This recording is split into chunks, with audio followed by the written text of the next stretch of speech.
سلام و شب و روزتون توی هر گوشه این کره خاکی که هستید بخیر. به سیمای آمریکایی دیگر خوش اومدید. طی هفته‌های گذشته ایمیل‌های زیادی از شما دریافت کردیم که از ما خواسته بودید که شما رو با سیستم کشاورزی صنعتی و سنتی در آمریکا بیشتر آشنا کنیم. از اونجایی که شعار برنامه سیمای آمریکا این هستش که این برنامه متعلق به خود شما و خواست‌ها و پیشنهاداتونه، در طی نیم ساعت آینده شما رو با این صنعت و به ویژه خطر خشکسالی که کشاورزان آمریکا رو تهدید میکنه و با اون در حال دست و پنجه نرم کردن هستن بیشتر آشنا میکنیم.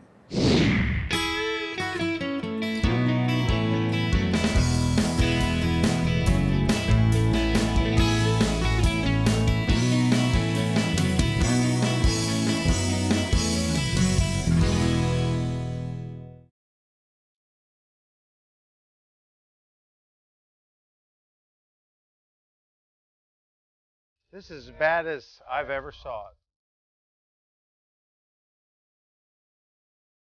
This stuff's depressing here. This is hard to look at for me. That isn't enough to do the crop any good. We're beyond repair on the corn.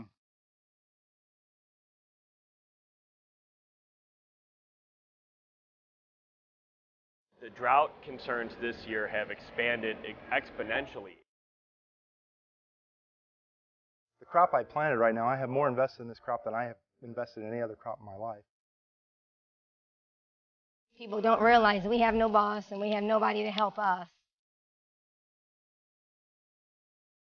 The hog operations are going to be really hurting because they need to feed corn.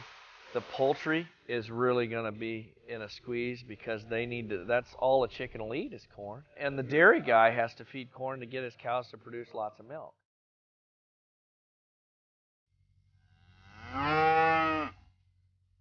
There's a lot of competition for corn now, and there wasn't before.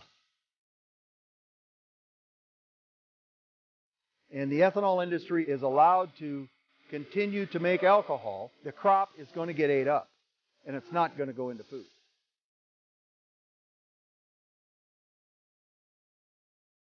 We're at the mercy of Mother Nature. Some people ask me why I don't gamble. Well, I gamble every day. That's just the way it is when you farm.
Hello and thanks for joining us. I'm VOA's Food and Agriculture correspondent, Steve Barragona. 2012 has been the warmest year on record and the driest since 1988. Drought stretches across about 2/3 of the country as of October, and it's hit some of the nation's most fertile farmland. And because the US is the world's largest exporter of corn and soybeans, the impacts have been global. The price of these commodities has hit new highs on global exchanges, which has been raising the cost of feeding livestock in particular. In this program, we're going to look at the effects on some American farmers, and we'll also be looking at some new technologies and some old ideas that may help blunt the impact of future droughts. Since the beginning of the crisis, VOA's Kane Faribaugh has been documenting the impacts on some American farmers in the US Midwest. That's the nation's Corn Belt, and we find him now in the state of Illinois. Kane? Thanks, Steve. By early June, no rain and intense heat were already taking a toll on Illinois farmers. Illinois is one of the top corn-producing states in the country. McLean County, Illinois, was one of thousands of counties eventually declared a disaster area by the U.S. Department of Agriculture. But signs of trouble here were already appearing early in the growing season.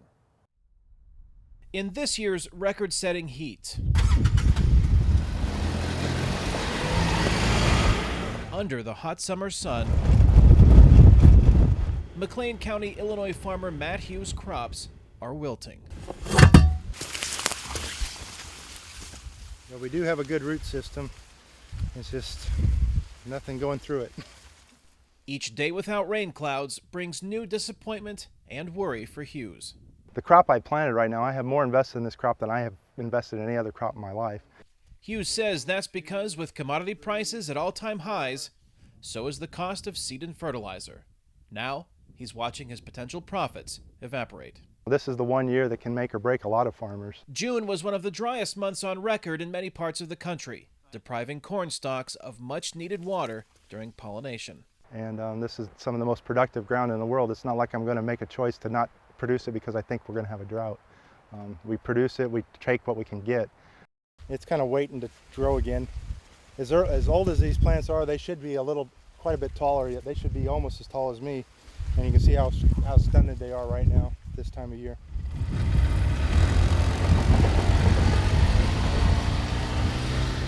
Matt Hughes' farm in McLean County is in the heart of Illinois. And while it might have seemed bad there, it got worse the farther south you traveled. By early July, the weather had taken its toll on farmer Alan Bowers Jr. and his family, who watched their corn crop disintegrate. This is as bad as I've ever saw it. The corn stalks on his field near Du Bois, Illinois are so dry and brittle, they break up just by touching them. And when you crunch it up, this turns into dust. None of the stalks are producing usable corn. There should have been a silk and an ear starting to shoot out, but right there is what your ear is. Because of the drought, thousands of hectares of his farm are in similar shape. It's very devastating. I mean, you get up in the morning and you think it might be another 13 months before we get a paycheck. The corn and the soybean crop is our paycheck. In mid-July, Bowers made a heart-wrenching decision.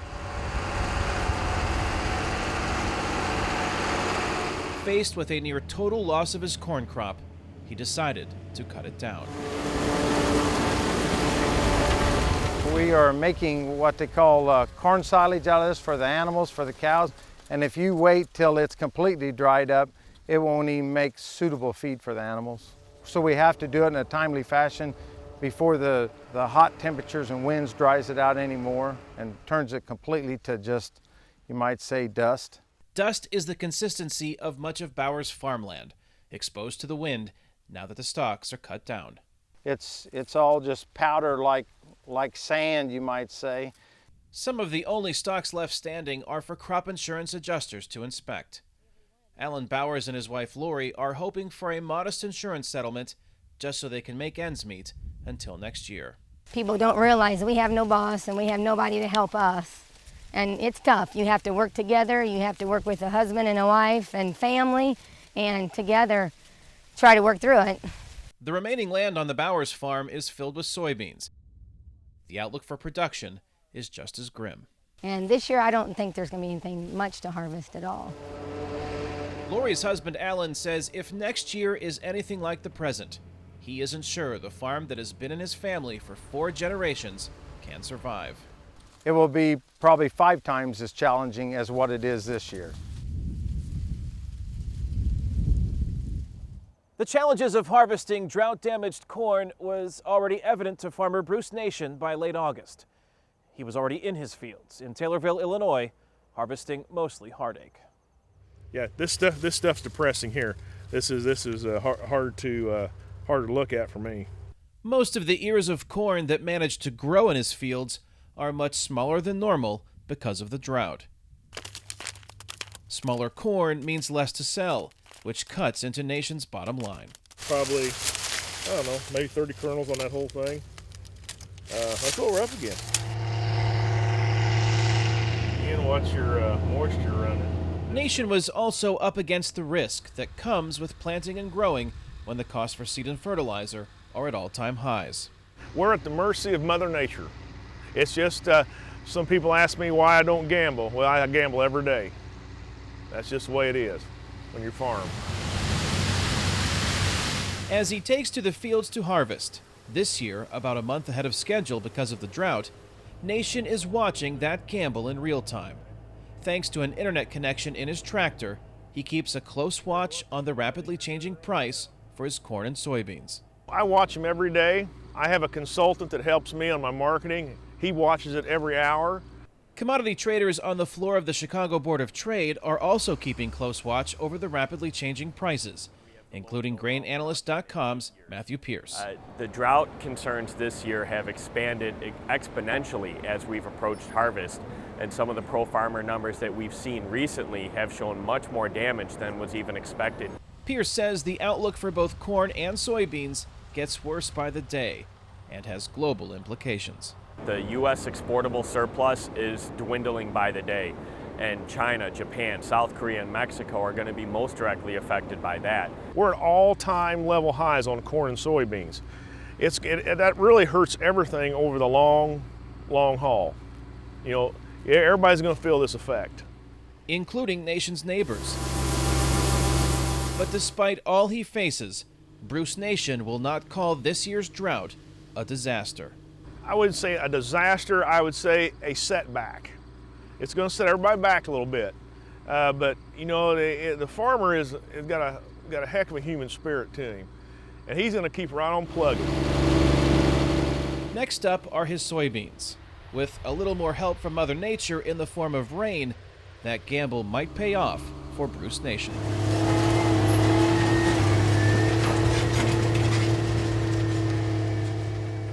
Farmers will harvest about 13% less this year than they did last year, according to the U.S. Department of Agriculture. That's the smallest crop size in 6 years. All of this comes at a time when demand for U.S. grains are at an all-time high worldwide. Most U.S. corn goes to feed livestock, so the smaller crop size means the cost to feed those animals is up. Meat prices are expected to increase about 4% over the next year or so here in the United States. Those higher prices will have the biggest impact on livestock producers like eastern Iowa farmer Rob Ewald. On his farm outside Davenport, a creek bed usually flowing with water is almost completely dried up. His grazing pastures are so bare he has to bring in hay and water daily to keep his cows fed. To make matters worse, some of his corn crop has wilted, and Ewald is worried that low supply and high prices will impact other parts of his farming operation. The hog operations are going to be really hurting because they need to feed corn. The poultry is really going to be in a squeeze because they need to, that's all a chicken will eat is corn. And the dairy guy has to feed corn to get his cows to produce lots of milk. While campaigning in Iowa, President Barack Obama announced the U.S. government would buy up to $170 million worth of pork, chicken, and lamb to help those producers affected by the drought. Ewald views the announcement as a political maneuver. In the short run, it's going to help us, but to sustain us through what we're going to see over the next 8 to 10 months in these crop prices and our input costs for livestock, it's not going to do much at all. To add insult to injury, not only do those crop farmers have to worry about harvesting that crop and keeping their animals fed, they also have to worry about how that crop is transported. The lack of rain this summer throughout the Midwest United States dried up lakes and rivers, including the Mississippi River, one of the longest and most economically important waterways in the United States. The Mississippi River is a major route for transporting corn and soybeans to larger ports who send those commodities around the world. Keeping this river navigable during the historic drought fell on the U.S. Army Corps of Engineers. It's another day of intense heat in the Midwest United States. And another day without rain on the Mississippi River. On board the U.S. Army Corps of Engineers survey ship, the MV Pathfinder, Captain Terry Beckett is watching the river level drop. You see probably 15, 20 foot more bank than we had at this time last year. The sandbars behind you were not exposed last year at this time. Last year, heavy rains flooded the banks along parts of the Mississippi.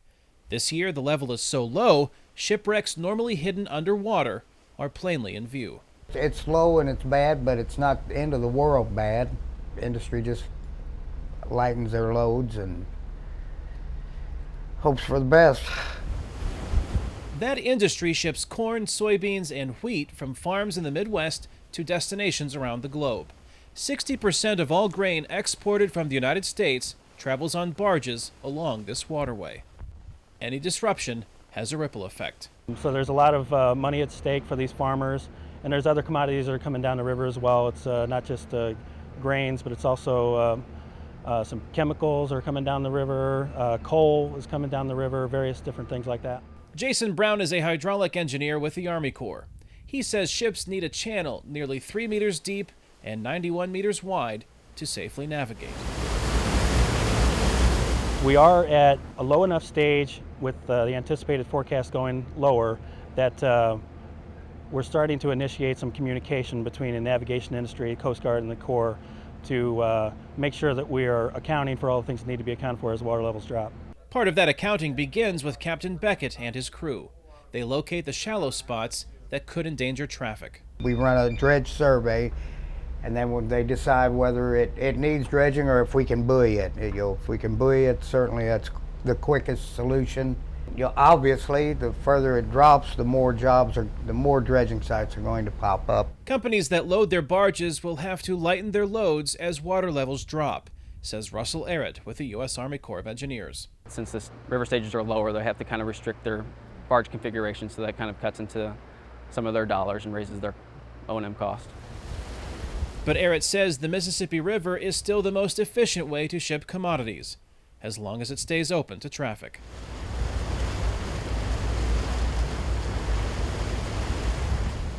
As farmers watched the skies and the river levels this year, they also watched a relatively new player in the corn market. The production of ethanol fuel for cars now consumes at least a quarter of the U.S. corn crop. That's been a boon for rural towns like Galva, Iowa. But this year's drought has rekindled the fight between fuel and food. There has been a corn boom in rural Iowa, in America's heartland. In corn farming towns like Galva that had been shrinking for decades, new homes are being built. A new 400-seat performing arts center opened at the local school, and farmers like Alan Bennett are buying new equipment. This is my new combine. One big factor boosting the local economy is just down the hill from Bennett's corn and soybean fields. Quad County Corn Processors turns his harvest into ethanol fuel. There's 3 ethanol plants within easy driving distance of here, and there's a lot of competition for corn now, and there wasn't before. In 2005, Congress passed a law requiring ethanol in U.S. gasoline. One reason was to produce more fuel at home, says Quad County manager Delane Johnson. As we have domestically produced products, we have less dependency on the Middle East, where we obviously have spent money trying to defend that area. Use of domestically produced ethanol has grown as government requirements have increased. Now, at least a quarter of the U.S. corn crop is turned into fuel. Economists say that is one reason the price of corn is triple what it was before 2005. Bill Tenninger grows corn 100 kilometers away in Lamar's, Iowa. But he also feeds corn to his pigs. He supports ethanol to a point. It's been overdone, which creates a huge animal consuming that we have to compete with. Pigs, cattle, and chickens are competing with that other corn-consuming animal, ethanol, like never before, as this year's drought dramatically cuts the corn supply. Corn prices have set a new record. The livestock industry is facing big cost increases, and some meat producers may go out of business. So the industry is asking Congress to waive the law that requires ethanol in gasoline. If we do not waive that standard, and the ethanol industry is allowed to continue to make alcohol, the crop is going to get ate up, and it's not going to go into food. Tenninger says the cost of food will go up, hurting consumers already struggling in a slow economy. But farmer Alan Bennett says waiving the law would be a blow to his town and to consumers as well. It could bankrupt the ethanol plant.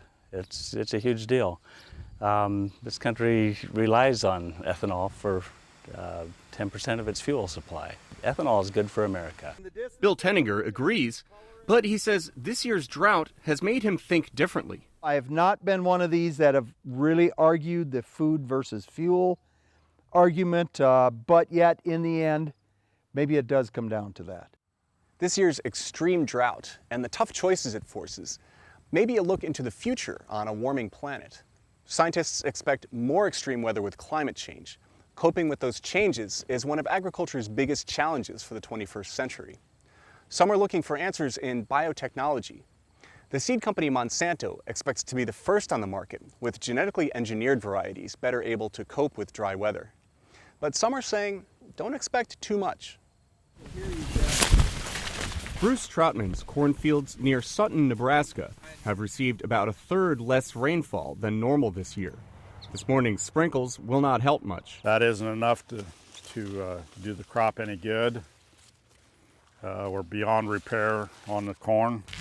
But Troutman is one of about 250 U.S. farmers field testing a new kind of corn, genetically engineered to tolerate the stress of drought better than conventional varieties. This ear here has the drought tolerance in it. Drought gene, this ear does not. So you can see the difference in size, difference in kernels. The difference, according to Mark Edge with the seed company Monsanto, is a gene the company added to the corn plant. The gene is actually found in soil bacteria. It's a common soil bacteria. And what it does for the bacteria is it helps it survive through that stress. Here's how it works. In normal conditions, a thin chemical ribbon carries instructions to the cellular machinery that makes corn plants grow. Under stress, that ribbon gets tangled and the machine jams. Adding the bacterial gene helps keep the chemical ribbon untangled and the machinery running smoothly. Bruce Troutman's corn looks good, but Monsanto's Mark Edge is cautious. Growers are very excited about it, but we need to wait until the yields come in from this fall to really get a better evaluation of that. Critics, like Doug Gurian-Sherman with the Union of Concerned Scientists, say do not expect too much. It's a step forward, but it's very, very modest. Gurian-Sherman says in severe droughts, the added gene may not help much. Some of Troutman's neighbors got less rain than he did. It's not clear that the drought gene could have saved them. And Gurian-Sherman notes conventional crop breeding and better soil management are also improving drought tolerance without the cost and controversy of genetic engineering. There are more cost-effective and more reliable at this point ways of improving things like drought tolerance. And we need, I think, to put more of our effort into those areas. And while he does not have any immediate safety concerns, he says testing should be more rigorous. Monsanto's Mark Edge says the seeds have been tested and regulators have approved them. And he agrees conventional breeding and soil management are important. There isn't one thing that's going to address drought. It's a combination of things, and this is a very powerful tool. On land getting drier with climate change, that combination of tools will likely include a crop that originated in Africa. Sorghum is a minor part of the U.S. harvest today, but as corn crops have withered in the worst drought in decades, more farmers are looking to this crop for the future. Walking through lush, green fields of sorghum, Nebraska farmer Fred Prokop treads on ground deeply scarred by weeks of drought. But he says the sorghum crop is patient. It'll wait for water, but like corn, you know what, that's done, even if it does rain. His corn crop is suffering, as it is in much of the U.S. Midwest this year, says University of Nebraska researcher Ismail Dwicott. And you could see how dry and how dead this corn is. You don't even have an ear on it. The shrunken corn harvest will raise the price of meat, milk, and eggs as the cost of feeding livestock goes up. Years like this one are why Dwicott is a passionate advocate for an underappreciated crop. Sorghum is used to harsh environment because it's raised there. Sorghum comes from hot, dry regions of Africa, where it is a staple grain and the stalks provide animal feed. Its waxy leaves and deep roots are better suited for arid climates than corn is. And Dwicott says that's going to be increasingly important. I think maybe this is the first year we have real drought in Nebraska, but I think more of it's to come. And he says making ethanol fuel from sorghum is more efficient than corn. A significant factor when at least a quarter of the U.S. corn crop goes to ethanol. With all that going for it, Drought has faith in sorghum. I know that it's maybe next year, the year after, 10 years from now, even after I die, sorghum someday will be the crop. While Ismail Drought puts his faith in sorghum when the corn crop withers, most American farmers put their faith in crop insurance. Crop insurance payments in this very bad year may top $20 billion, which would nearly double the previous record.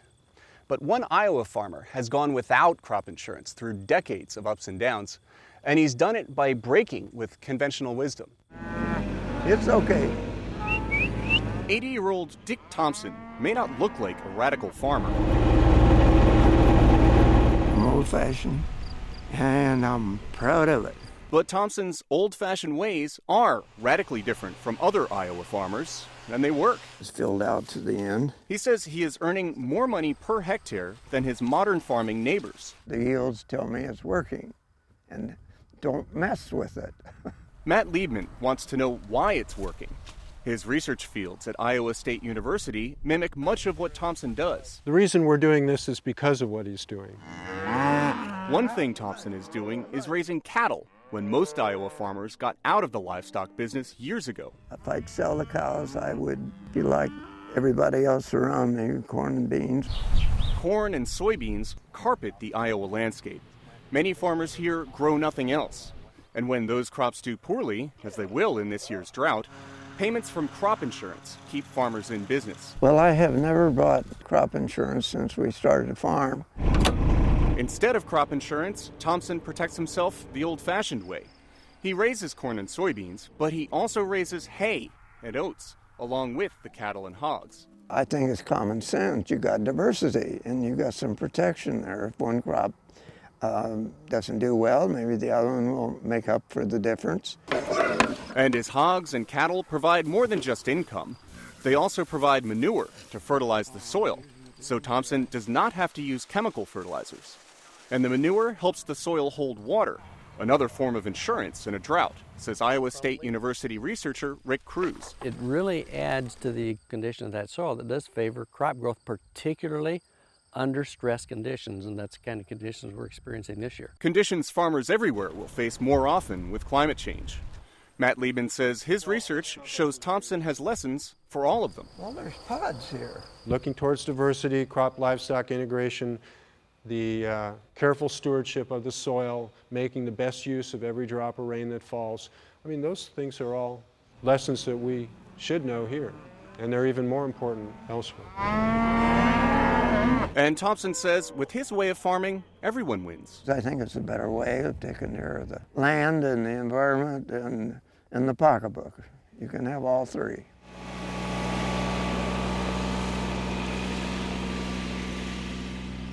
Consumers' pocketbooks will feel the impacts of this year's historic drought, especially as the price of meat goes up in the coming months. It will take a large harvest in the southern hemisphere to replenish the depleted grain supplies. But in a world where the demand for food crops is soaring with increasing population and increasing prosperity, many experts do not expect the prices to return to where they were just a few years ago. That's good news for farmers when they have a crop to sell, but those high prices raise the cost of everything else it takes to grow that crop. Rent on farmland is up. So is the cost of fertilizer to make the most of that land. So farmers preparing next year's crops already expect a more costly harvest. One thing they can't expect is the weather.